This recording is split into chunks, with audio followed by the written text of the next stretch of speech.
Giving you a live look now over the city of Pittsburgh as we talk about that huge development announcement today, a $600 million investment to revitalize parts of downtown. Tonight we have team coverage on that. KDKA's Barry Pintar is showing us what the plan looks like when it comes to downtown living. But first, lead investigator Sheehan on how the plan is intended to kickstart downtown redevelopment. With this plan and its investment dollars, the governor is leading a community-wide effort to kickstart the transition of downtown from a business center to a residential neighborhood, where as many people live as well as work.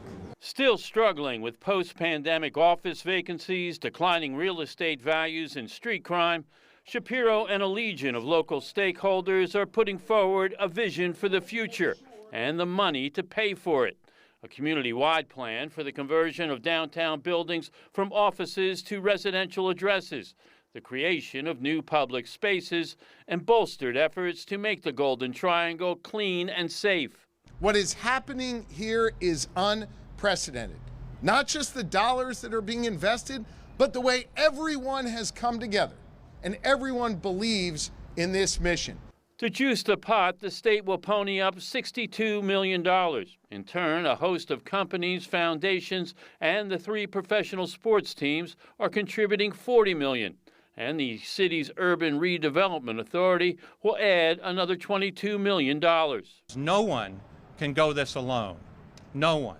Highmark CEO David Holmberg is chairman of the Allegheny Conference on Community Development, responsible for bringing the parties together. Pittsburgh is on offense now, and I think this is the beginnings of a plan that can revitalize not only downtown but be a catalyst for the entire region. As we reported yesterday, much of that money will help buildings like the Gulf Tower and 933 Penn Avenue transition from office to residential.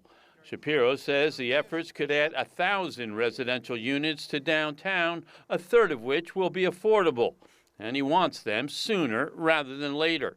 We are moving quickly. The dollars that the Commonwealth is investing in these projects will not sit on some developer's balance sheet. They will be used to put shovels in the ground and do the construction necessary to build this housing quickly here in Pittsburgh. The plan also focuses on improving the quality of life for people to move downtown. To that end, it proposes a makeover for Market Square and the creation of a new riverfront park here in the Cultural District, along with more police and cleaning crews.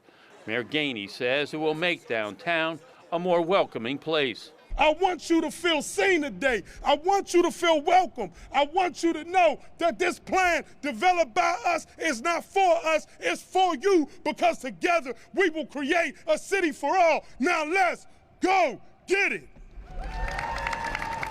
In and of itself, this plan is not enough to transform downtown, but the hope is that success will build upon itself and that it will attract new residents and new investments to downtown. Reporting in Market Square, Sheehan, KDKA-TV News.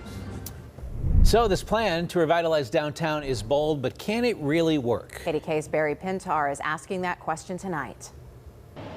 Meet me under the Kaufman's clock. Do you remember those days? If you've lived in Pittsburgh any time at all, you do. When downtown was vibrant, alive, things going on everywhere. People are now serious about bringing those days back again, even adding to it with people living downtown.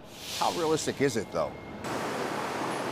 Right now, if you live in downtown Pittsburgh, this Target is just about your only place to buy groceries. This picture, just about its entire grocery section.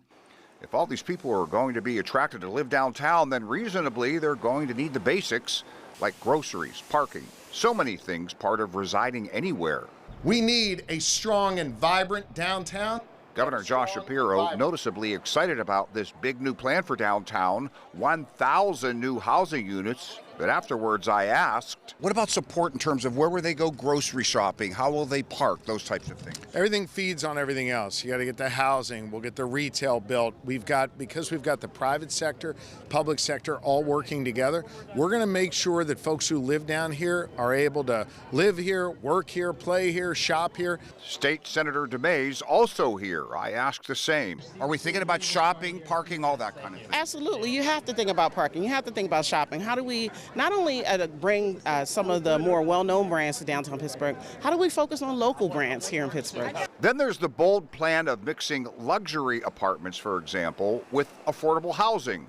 A lot of mixing. I think that the fact that we're talking about a third affordable housing is unheard of. Most development, 10%, 15% is considered, like, wow, that's above and beyond. Will above and beyond work?